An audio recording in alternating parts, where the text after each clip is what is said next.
तो किसान भाइयों, आप देख ही रहे हैं कि जो क्लाइमेट है, मौसम है, वो बिल्कुल चेंज हो रहा है। हम सर्दी से गर्मी के मौसम में ऑलमोस्ट जो है इंटर कर चुके हैं। आपने अक्सर ये सुना होगा कि जो आती और जाती सर्दी है वो ही हमें ज़्यादा परेशान करती है। इसी समय जो है हम इसकी चपेट में ज़्यादा आते हैं। तो यही रूल हमारे पोल्ट्री के लिए भी लागू होता है, क्योंकि किसान भाइयों, मुझे व्हाट्सएप पर 10 में से जो 6 से 7 मैसेज ऐसे ही आते हैं कि भाई हमारे बर्ड में साउंड आ रहा है, चिक चिक का साउंड आ रहा है, उनके नाक में से पानी बह रहा है, हमारा बर्ड कम फीड खा रहा है। तो कारण इसका यही रहता है कि जो मौसम अब बदल रहा है, नॉर्थ इंडिया की यदि मैं बात कर लूँ, आप जानते ही हैं कि रात के समय इतनी ज़्यादा सर्दी हो जाती है और दिन में दोपहर के समय गर्मी भी इतनी ज़्यादा हो रही है, जिसके कारण हमारे ब्रायलर पोल्ट्री में जो है सर्दी की समस्या इस समय ज़्यादा देखी जा रही है। जो किसान भाई ब्रायलर पोल्ट्री में अभी नए हैं वो इस टेम्परेचर को अच्छे से कंट्रोल नहीं कर पाते, तो फिर उनके फार्म पर जो सर्दी की समस्या है उनके बर्ड में आ जाती है। तो सर्दी के स्टार्टिंग सिम्टम में आप देखते हैं कि बर्ड है वो चिक चिक करना स्टार्ट कर देता है, साउंड आना उसमें स्टार्ट हो जाता है। आपके बर्ड जो है वो चीखते भी है, उसके नाक में से पानी भी टपकता है। तो इसलिए किसान भाइयों, रात के समय आपने जो पर्दे हैं वो थोड़े टाइट रखने हैं। सुबह भी आपने जो पर्दे हैं वो जल्दी उठाने नहीं है। और यदि मैं बात कर लूँ शाम की, तो शाम के समय जो इवनिंग के टाइम भी आपने पर्दे हैं वो टाइम पर लगा देने हैं, क्योंकि ये जो कुछ समय की बात है उसके बाद है ऑलमोस्ट जो समर सीजन है वो शुरुआत हो ही जाएगा। और साथ में बहुत ज़रूरी बात है कि इस समय यदि आपका चिक्स पहले 15 दिन में है तो रात के समय यदि उनको बुखारी की ज़रूरत है, ब्रूडर की ज़रूरत है, तो आप इन सभी चीज़ों का ध्यान ज़रूर रखें। किसान भाइयों, यदि आपके बैच में सर्दी आ जाती है, बर्ड को सीआरडी हो जाता है, तो इससे जो है बर्ड में काफ़ी दिक्कत आ सकती है।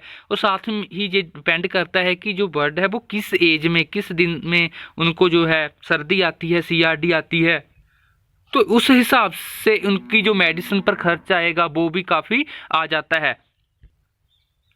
तो मैनेजमेंट अपना अच्छा रखें, जो मौसम में चेंज हो रही है उस पर आप पैनी नज़र रखें। तो यदि फर्स्ट वीक ब्रायलर पोल्ट्री में कोई दिक्कत आती है तो आप देख रहे हैं न्यू डॉक्स फोर्ट जे चला सकते हैं। काफ़ी अच्छा एंटीबायोटिक है, इससे जो चिक्स में अर्ली मोर्टेलिटी है वो भी काफ़ी हद तक कंट्रोल हो जाती है। इसके अलावा किसान भाइयों, ये भी एक टाइलोसिन एंटीबायोटिक है। यदि समस्या ब्रायलर में 3rd-4th वीक आती है तो इसके साथ आप जा सकते हैं।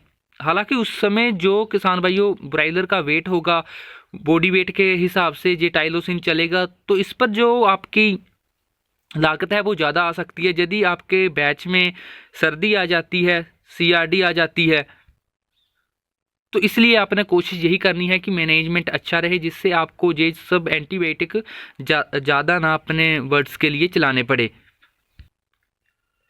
तो आप प्रिवेंशन या ट्रीटमेंट के लिए आप ग्रोअर्स में इसका यूज़ कर सकते हैं।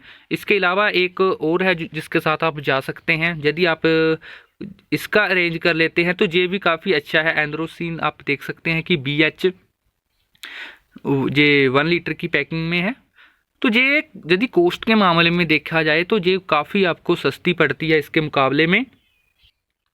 यदि प्राइस के व्यू से देखा जाए तो इन दोनों के प्राइस में लगभग आप कह सकते हैं कि 100 से लेकर 150 रुपये का गैप है। लेकिन ये जो आपकी ज़्यादा समय तक चलती है, लेकिन ये आपकी जो है बॉडी वेट के अकॉर्डिंग ये बहुत कम समय के लिए ही आपके फार्म पर चल पाएगी। और दूसरा जो है कि ये कॉस्टली काफ़ी रहती है। इसके अलावा किसान भाइयों, जब भी आपको एंटीबायोटिक का यूज़ करना पड़े तो उसके साथ कोई मल्टीविटामिन ज़रूर चलाएं। तो ये आप कोई एक मल्टीविटामिन देख रहे हैं जो मेरे फार्म पर है, और इसके साथ ही यदि मैं बात करूं, आपको यूज़ करना होता है लिवर टॉनिक। तो ये आप टॉक्सोल देख रहे हैं, लिवर टॉनिक, और साथ ही ये किडनी का भी सप्लीमेंट रहता है। अब ज़रूरी बात कि किसान भाइयों, जब आपका ब्रॉयलर पोल्ट्री वो 10 दिन का हो जाए, तो 10 दिन में आपने क्या करना है कि डिसइंफेक्टेंट का छिड़काव करना है। जब आपका बर्ड है वो फार्म के भीतर रहता है उस समय एक आप छिड़काव 10वें दिन कर दिया करें, एक आप 20वें दिन कर दिया करें और एक 30वें दिन। तो ये जो फार्मोलिन है इसका जो मैं यूज़ करता हूँ 10वें, 20वें और 30वें दिन किसान भाइयों 50 ml मैं इसकी डोज लेता हूँ। तो 4 लीटर पानी लेकर आप 1000 स्क्वायर फीट एरिया में इसका जो है छिड़काव कर सकते हैं। याद रखें जो मैं आपको बता रहा हूँ ये इसकी डोज है। आप कौन सा डिसइंफेक्टिंग छिड़काव कर रहे हैं अपने बर्ड के ऊपर, तो उसकी जो डोज है वो मेंशन की जाएगी जो आप प्रोडक्ट यूज़ कर रहे हैं।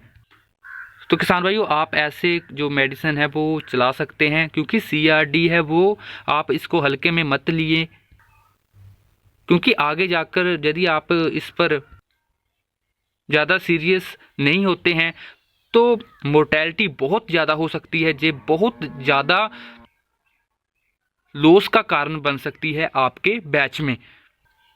तो आज की वीडियो में इतना ही। कोई बात अच्छी लगी हो तो वीडियो को लाइक और शेयर करना मत भूलिएगा। सन्नी पोल्ट्री पर पहली बार आए हैं तो चैनल को जल्दी से सब्सक्राइब कर बेल आइकन प्रेस कर दें, जिससे जो भी वीडियो हम लेकर आएँ उसका नोटिफिकेशन आप तक सबसे पहले मिल सके। आप सभी किसान भाइयों का बहुत बहुत धन्यवाद।